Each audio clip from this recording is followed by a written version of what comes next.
Good evening, everyone. Thanks for coming over here on the live stream. We're going to talk about the weather as we look at it from a national perspective. So find yourself on these maps. I can't point out every state and name every state and every town and every community, but I do my best. But we'll try to get through this pretty quickly this evening. This is a look at the GFS snowfall output through next Tuesday. This is the operational run.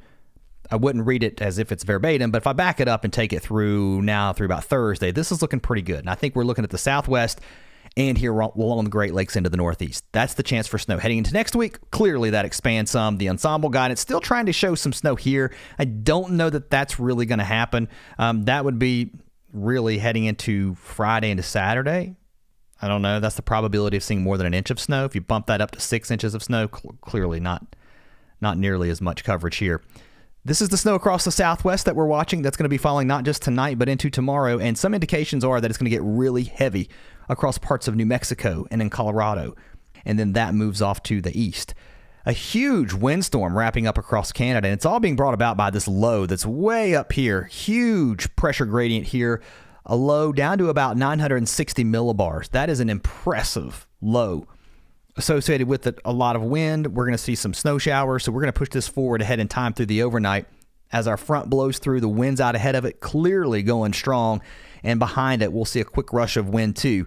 Snow off of the Great Lakes as well. We're going to see that lake effect snow continue through the overnight hours, and then across the southwest, this upper low still spinning back here. Otherwise, a lot of the country mostly dry. Still windy, though, here from the northern plains all the way down into the Ohio Valley. Not nearly as windy, though, as what we're seeing across the northeast, where those winds have, again, been gusting over 60 up to 70 at times.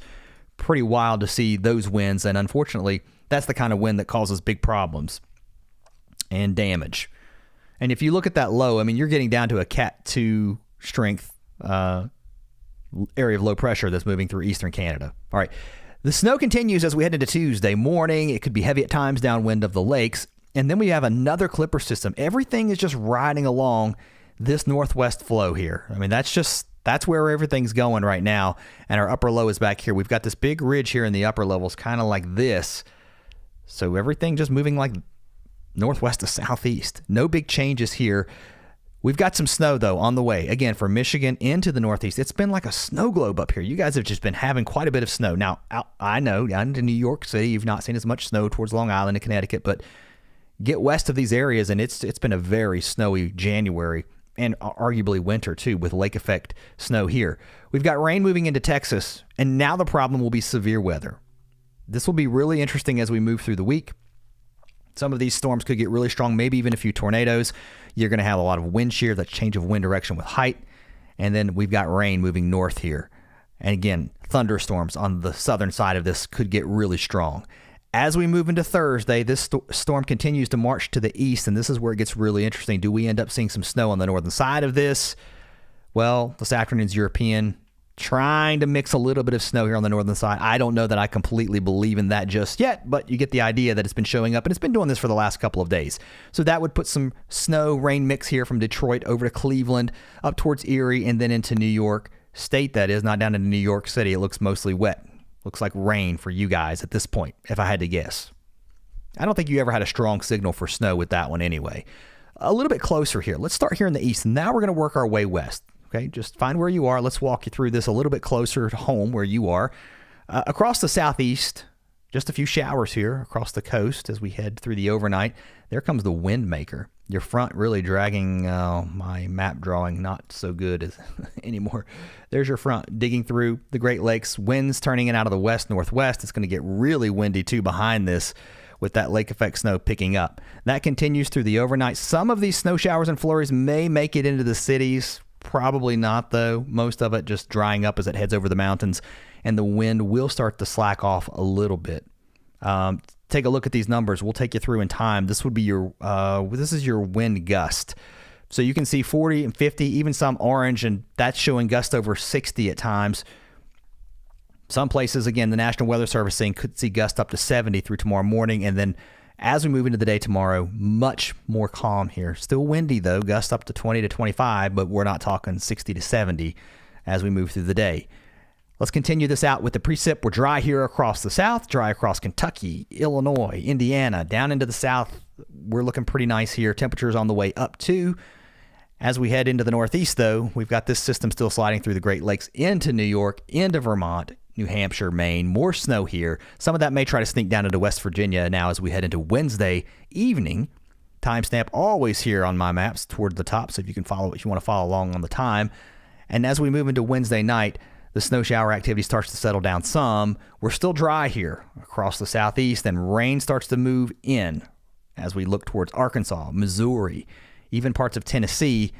And we're talking about rain. I know it's hard to imagine that we're going to be raining up here in Chicago, as cold as it's been, but this warm air really surging north here out ahead of this. And I tell you, I think we need to watch this area too for some severe weather as our front moves off to the east. If you look over at this map, well, that's not the map I want to show you. That's what I want to show you. This is the day 4 severe weather outlook as we head through now Thursday. So that is increased here across Texas. The day 5 time frame, the predictability is still a little bit too low, but I still think you have to watch this as it moves off to the east. This is what they call Dixie Alley, right? And with a lot of wind shear, I think, again, maybe a little too early to predict severe weather, but Thursday into Friday, watch this upper low, watch out ahead of it. On the northern side, maybe some snow. Again, mixing in. The GFS also trying to show that mix here across northern Illinois, northern Indiana, into southern Michigan.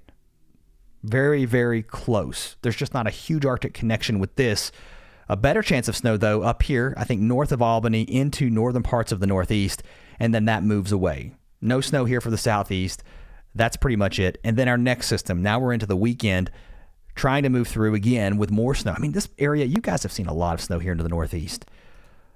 We've talked about the wind. Let's look at those snow accumulations. It's going to really be around the Great Lakes into the Northeast as we head through Tuesday. A couple of inches here in northern Michigan, places like Gaylord, Traverse City.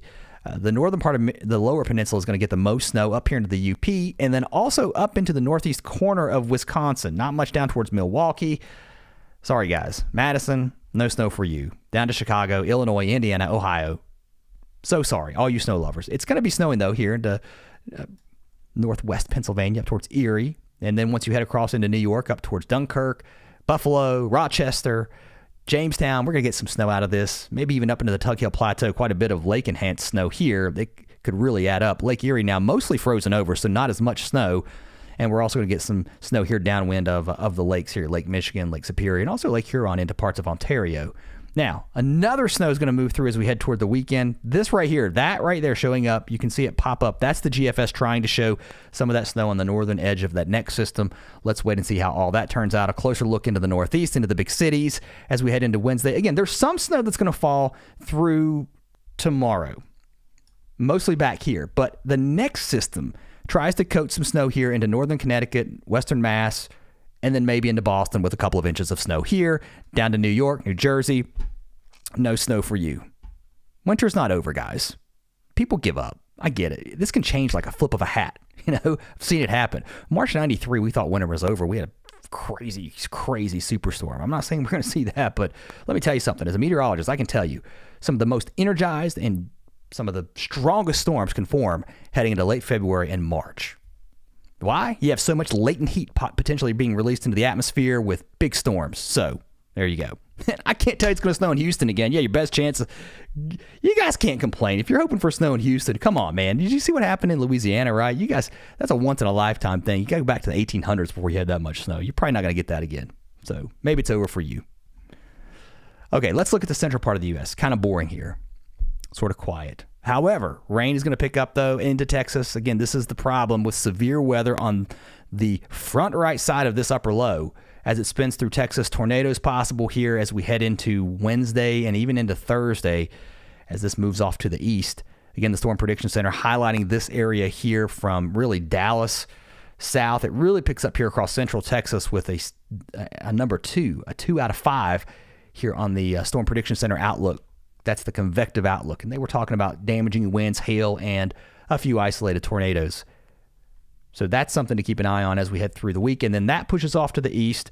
Your upper low here now across Oklahoma. Again, not cold enough for snow because your cold air is not being tapped into. There's some cold air aloft. The models are starting to agree that this gets picked up in your upper flow here as we move toward now Friday and Saturday, and it sends it east. And you're pretty much done. And now you're dry. High pressure kind of building in here And warmer temperatures back across the plains again as we head into Sunday, into Monday. There's a little bit of snow up towards Minnesota and Wisconsin. Relatively dry, well, relatively quiet. Not quiet across the west. Look at this, guys. This is incredible to watch. You got this upper low, not a lot going on, and we have not seen much snow or rain across the west coast. That changes as we head into the weekend. Big snow, big rain heading into the Cascades, the Sierra, into the Intermountain West, I think, and then into the Pacific Northwest. A lot of cold air dropping in here. I mean, I don't know that it snows down to Seattle to sea level, but pretty incredible to see that. And now we've got a lot of snow going here into Montana, Idaho. It's been a while since we've seen some snow, and it looks like we're going to get it, though. And also into Southern California. The next system as we head into the weekend, into the next week, looking really energized here with some rain and some snow here. Could be too much of a good thing across Southern California. Again, pushing things out really far on the GFS. I hate to do this because, again, this is just looking at things. We're going to just look at it together and go to the GFS just goes absolutely bonkers with stuff. And, do you get something like this? Probably not even close. But all it takes, I'm telling you guys that are giving up on winter is not over. We're talking about February 11th. All right. Here's a look at your temperature outlook. I think this is a pretty good gauge of the long-term weeklies. This is the 7 days before February 2nd. So go back into January, the last week of January, up to February 2nd. Kind of in line with what we're seeing here, above average temperatures across the plains. Cold in the northeast, cold in the west. That starts to change, though, around the 9th and the 10th. All model guidance is showing that, and now colder air, not just working into the west, but I think it's going to work down here into the east too, especially if you get this ridging up across Alaska, which looks like it wants to do that. So I think winter is far from over, and look, I don't believe ensemble guidance out 1 month. People give me a lot of heat sometimes. They're like, what are you talking about March 3rd, March 5th? I mean, this is ensemble guidance. It takes a bunch of different averages and throws things together. And I can tell you, these are hit or miss. But the fact that it's showing some cold here in the east, pretty interesting. Kind of tracks, too, with about how it would time out after a brief warm-up toward the end of February, which I think we'll get that, and then we turn cold again. All right. Hope you guys have a great evening. Thanks for watching. Kind of an awkward pause there. I was going to think if there's anything else. But I do want to ask you, if you've not subscribed, I hope you will. Come back. And thanks for all your support. I appreciate all of those of you who come back on a almost daily basis. Have a great night, and I'll see you next time.